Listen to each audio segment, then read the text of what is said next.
چون همیشه در همین ساعت برنامه خبری رادیو آزادی تقدیم شماست. امروز 29 نوامبر است و من شعله گلخوجه در 15 دقیقه دیگر همراهتان. سرخط موضوعهای روز: مقامات انتظامی نام گمانبر در قتل مرجانه 20 ساله را آشکار کرد. جسد مرجانه 8 روز پیش از ماشین بتونشوری پیدا شد. پیری و ناتوانی: یک ساکین ناحیه یوون دیگر از کسی امید ندارد و از پرزیدنت روسیه کمک می‌خواهد. من به او نوشتم که هنوز هم خود را روس می‌حسابم و خواستم کمک مالی رساند. و محکوم به قتل: ساکنان شهر خوروغ از کشتاری بیرحمانه صدها سگ بی‌صاحب در کوچه‌های مرکزی این شهر نگرانند. شروع میکنیم از آنکه وزارت امور داخلی تاجیکستان شام 29 نوامبر اسم گمانبر در کشتاری مرجانه شرخونова ساکن 20 ساله شهر ترسونزاده را اعلان نمود. در یک نوار تلویزیونی که دیروز پخش شد، فردی متهم هنگام بازپرسی مقامات به گناه خود اقرار کرد. جسد مرجانه را که از ماشین بتونشوری پیدا کردند، پیوندانش روز 21 نوامبر به خاک سپاریدند. میرزا خالقزاد با جزئیات بیشتر. با وجود آنکه وزارت کارهای داخلی تاجیکستان در یک برنامه تلویزیونی شب گذشته نام متهم به قتل مرجانه شرخوnovا ساکن شهر ترسونزاده را اعلان کرد، ولی هنوز هم سوالهای زیادی در رابطه با این قضیه وجود دارد و حالا چنانکه که وزارت کارهای داخلی تاجیکستان امروز به رادیو آزادی خبر داد، از طرف مفتشان دادستانی ناحیه رودکی جزئیات این کشتار مورد تحقیق قرار دارد و تنها بعد انجام آن می شود در رابطه با قتل مرجانه شرخوnovا گزارش بیشتر ارائه کرد. وزارت امور داخلی تاجیکستان شام 29 نوامبر نام متهم در قتل مرجانه شرخوnovا ساکن 20 ساله شهر ترسونزاده را اعلان کرد. مقامات وزارت با پخش یک نوار ویدیویی گفتند این نفر ابراهیم مومینوف ساکن 29 ساله ناحیه واسع ولایت ختلان است که فعلا در بازداشت قرار دارد.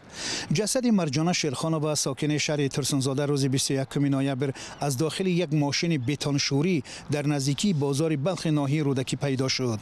ابراهیم مومینوف جوانی که در قتل مرجانه گمانبر است، شام 29 نوامبر در نوار بازپرسی مقامات تصدیق کرد که در داخل ماشین شخصیش تمغه ناب بتونشوری به مرجانه 190 دانه داروی دیمدرال را با آب آمیخته کرده مجبوری آب این ظرف را به وی نوشانده است. مومینوف گفت که حادثه روز 14 نوامبر رخ داد. در پاسخ به سوال آنکه کی فهمید مرجانه مرده است، گفت بیهوش بود و دیدم که نمی جنبد، در این ماشین را محکم کرده رفتم.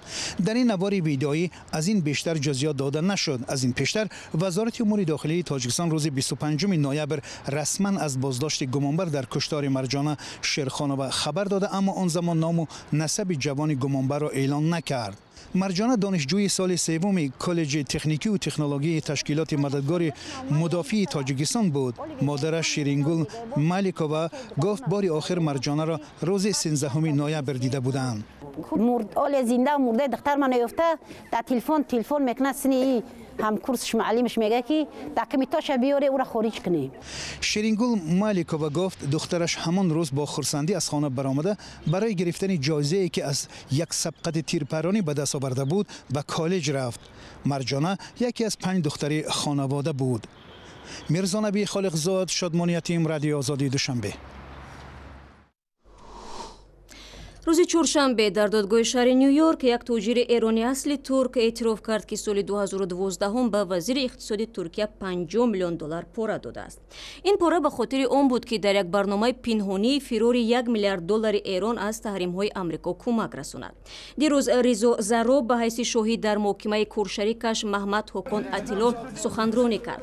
زرو 24 ساله عیبنامه شرکت در این جنایت را اقرار نموده رضایت داده است که در این محکمه زیر حمایت حکومت امریکا شهادت دهد.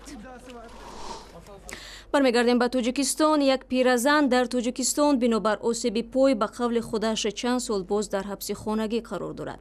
این زن برجامانده که بیشتر عمر خود را در شهر یوون پشت سر کرده است، امروز تنها و دستنگر است. او در صحبت بازرانگیز نوروشا گفت اخیراً پس از 9 سال انتظاری و بی‌توجهی در نسبت تقدیر او در تاجیکستان تصمیم گرفت به پرزیدنت روسیه ولادیمیر پوتین نامه نویسد. فلورا غنیوا 74 سال دارد و در آشیانه 4 در مرکز یوون تنها زندگی می کند. 9 سال اخیر کوچه های شهر را او فقط از تیرزه تماشا می کند. зиндагӣ мисли ин аст ки гӯё дар маҳбаси хонагӣ бошам. Аз тиреза ба одамон, кӯчаву биноҳо менигарам. вақте бори охир бо ёрии таъҷилӣ ба берун рафтам, аз тирезаи мошин ба одамон ва кӯчаҳо нигариста дидам ки тағйироти зиёде дар шаҳр аст. одамон ҳам аксарият зебову хушсурат шуданд. ин омӯзгори забони русӣ дар як тасодуфе соли 2008 маъюб шуд ва баъди ин бо мушкили зиёд ва бо такя ба бағал асороҳ меравад. соли 2008 буд, моҳи октябр. ёдам ҳаст ки гарм буд. дар берун қолинҳои хонаро ҳамроҳи ҳамсояҳо мешустем. намедонам чӣ тавр шуд ки як қисми собун зери зонуям мондааст. поямро рӯяш мондам ки лағжидам. аз дарди зиёд қариб буд ки ҳушам мерафт. хушбахтона ҳамсоя наздам буд, ёрии таъҷилиро даъват кард. ёрии таъҷилӣ ҳам наомад ва ҳамин тавр ба ин аҳвол мезиям. флора ғаниева 245 сомонӣ нафақа мегирад. чанд бор ба ҳукумат муроҷиат кардааст ки ӯро маъюб эътироф кунанд. ин гуна радномаҳоро чанд маротиба гирифтааст. тоҷикистон ватани дуввуми ман аст. ман инҷо барои кумак ба масъулини ниҳодҳои мухталиф муроҷиат кардам. аз касе посухи мусбат нагирифтам. масъулини ҳифзи иҷтимоӣ қаблан бароям хӯрок меоварданд. ҳоло дигар ин имконро надорам. дар 5 сол 3 маротиба омада фишорамро санҷиданд. барои як одами пиру барҷомонда магар ин кумак кофӣ аст? баъди 9 соли интизорӣ ӯ худро бегона эҳсос кард ва ба президенти Русия нома навишт. аз ӯ барои ҷарроҳӣ намудани пои маъюбаш кумак хост. ман ба ӯ навиштам ки ҳанӯз ҳам худро рус меҳисобам ва хостам кӯмаки молӣ расонад. ӯ ҳатман кӯшиш мекунад кӯмак кунад. ман умед дорам. ман намедонам инҷо чунин ҷарроҳӣ мекунанд ё не, вале агар барои ин ҷарроҳӣ кӯмак мекард, ман мехостам дар Мордовия кунам. чун дар он ҷо соли 2009 бо ташаббуси Путин беморхонаи буғуму дил таъсис ёфт. флора ғаниева 50 соли пеш ба далели бемории хоҳари калонии худ аз Русия ба Тоҷикистон омад ва дар Ёвон монд. 2 дафъа шавҳар кард, вале фарзанддор нашуд. ҳамсари дуюмаш ҳам даргузашт ва ӯ яккаву танҳо монд. ҳоло танҳо василаи дилхушиаш телевизор аст. ҳамроҳ бо гурбааш дар меҳмонхонаву айвону ошхонаи худ телевизор тамошо мекунад. гузориши зарангези наврӯшо буд ва тавре ба назар мерасад на танҳо флора ғаниева, балки гурбаи ӯ низ ба кӯмак ниёз дорад. чанд рӯзи пеш барои роҳ ёфтани гӯшти пастсифати мурғ ба бозорҳои кишвар 3 мақомдори тоҷик аз вазифа маҳрум шуданд. ҳанӯз 7 соли пеш раиси ҷумҳури Тоҷикистон дастур дода буд ки то соли 2020 бояд мардуми кишвар бо маҳсулоти дохилии гӯшти мурғ таъмин бошанд. вале то ба ҳол бештари ин маҳсулот аз хориҷ ба Тоҷикистон оварда мешавад. ки дар фурӯши мурғҳои ба саломатӣ зараровар масъулият дорад? ҳамкорони мо таҳқиқ карданд. сифати гӯшти парранда яке аз ғизоҳои дар шароити феълӣ дастрасу арзон барои сокинони Тоҷикистон ахиран боиси барканории 3 мансабдори баландмақом дар ҳукумати Тоҷикистон шуд. манзур гӯшти парранда аслан маҳсулоти гӯшти мурғе аст ки аз хориҷи кишвар ворид мешавад. мақомоти масъул ба сифати маҳсулоти воридотии гӯшти мурғ шак надоранд, аммо паст шудани сифати гӯшти мурғ пас аз ворид шудан ба бозорро рад намекунанд. қутиҳои ки нигаҳдошти маҳсулоти нигаҳдоштагӣ ки онҳоро канда ба аму якдонҳо якчолҳои худ нигаҳ медоранд, дар ҳамон ҷо ба ҳамаи реҷаи кори реҷаи нигаҳдошт мумкин аҳамият наметиҳанд. бисёр вақт ҳамин баъзан вақт мешавад ки дахили ҳамон нуқта ҳамон сифати паст мешавад. дар шароити гарми Тоҷикистон ки низ хомӯшавии барқ ҳам зиёд ба мушоҳида мерасад, нигаҳ доштани ҳарорати зарурӣ барои маҳсулоти гӯштии яхшуда дар дуконҳо, махсусан бозорҳо, чандон кори сода нест. ҳарчанд мақомот шароити нигаҳдории маҳсулоти яхшуда дар анборҳоро дар қиёс ба солҳои қаблӣ ба маротиб беҳтар унвон мекунанд. то минуси 18 градусаи доимӣ нигаҳдошт нигаҳ медоранд бо автомашинаи рефрижераторе ки ҳамо ба ҳамин дараҷаи муайян нигаҳдор мешаванд то нуқтаи нигаҳдошт расонида мешаванд. ҳарчанд аз сифати маҳсулоти гӯшти парранда дар дукону бозорҳо шикоят кам нест, аммо тоҷирони бозорҳо мутмаинанд ки тартиби нигаҳдории гӯшти парранда дар дуконҳояшон мутобиқ ба меъёрҳо аст. минуси 10 то 20 дараҷа хунукия меқапа. ин мисол ки вақти свет мемура, мо полни ами движокҳое ки барқӣ ҳастай ва включат мекунем, температураша меқапа. خریداران نیز بد شدن صفت محصولات گوشتی یخشده در برخی دکان‌های چکنه‌فروشی را تایید می‌کنند و می‌گویند این چنین محصولات گوشتی یخشده وارداتی را باید از دکان‌های دریافت کرد که با رعایت شدن وضع نگهداری و سانیتاری آن مطمئن بود. Нет, только здесь покупаем. Только здесь? Да, доверяем, проверено, только здесь покупаем. талаботи сокинони тоҷикистон ба гӯшти мурғ дар сол ҳудуди 65 000 тонна аст. дар 10 моҳи соли ҷорӣ танҳо гӯшти тозаи мурғ ба тоҷикистон наздики 20 000 тонна ворид шудааст. кишварҳои аслии воридкунандаи маҳсулоти гӯшти парранда ба тоҷикистон туркия, бразил ва канада аст. қаблан яке аз воридкунандагони аслии гӯшт ва тухми мурғ ҷумҳурии исломии эрон буд, аммо феълан воридоти ин маҳсулот аз эрон ба тоҷикистон мамнӯъ шудааст. дар дохили тоҷикистон феълан як корхонаи хоси тавлиди гӯшти парранда дар ноҳияи Ёвон фаъол аст. корхонаҳои дигари паррандапарварии кишвар барои тавлиди тухм ихтисос шудааст ва яке аз далелҳои интиқоди раиси ҷумҳур аз сифати маҳсулоти гӯшти паррандаи воридотӣ пуштибонӣ аз корхонаҳои паррандапарварӣ низ унвон мешавад. барномаро идома медиҳем. вазири корҳои дохилии тоҷикистон ҷавонтарин аъзои клуби варзишии динамо имом ҳусайн умаровро бо туҳфаҳо қадрдонӣ кардааст. ҳафтаи гузашта мо дар бораи истеъдоди фавқулодаи ин навраси 7 сола гузориш дода будем ки тавони дар як вақт иҷро кардани 11 000 болофишориро дорад. ба бовари наздикони имом ҳусайн бо ин лаёқати ғайриоддӣ ӯ ҳатман ба китоби рекордҳои гиннес дохил мешавад.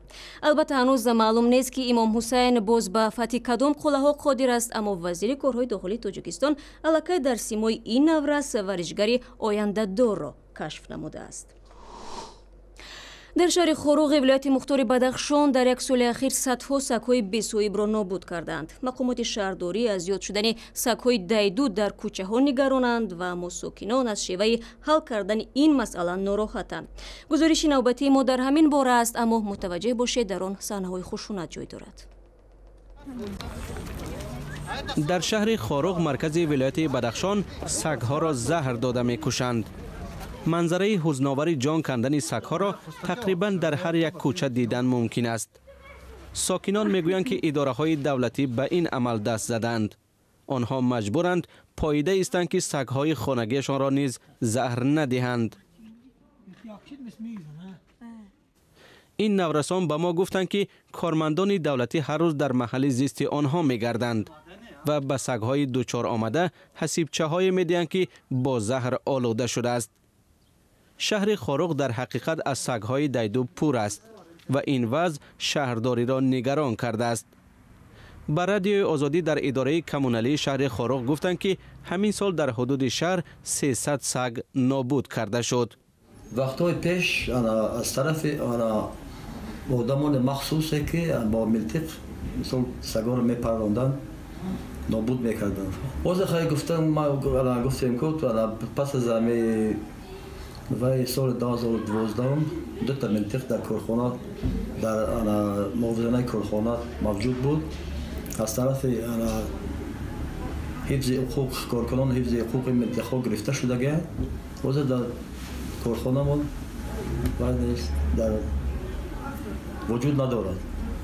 در اداره بیتاری خوروغ گفتند که نهاد کمونالی شهر مسئول نیست کردن سگ‌های دایدوست، اما مسئول این اداره چنین اطلاع را رد می‌کند. وظیفه ما فقط از عبارت است از آن که مثال بار کردن و بردن همون سگ‌های که سگ‌های مرده. در پیش چشم آدمان کشتن سگ‌ها ساکنان شهر خوروغ را نگران کرده است. آنها طلب دارند که اداره‌های دولتی به این عمل خود خاتمه بخشند. مدافعان حقوق جانوران میگن غمخوری در حق سگ و دیگر جانوران خانگی عیناً مثل نگاهبینی فرزند انسان است که مهر و محبت و مسئولیت جدی میطلبد.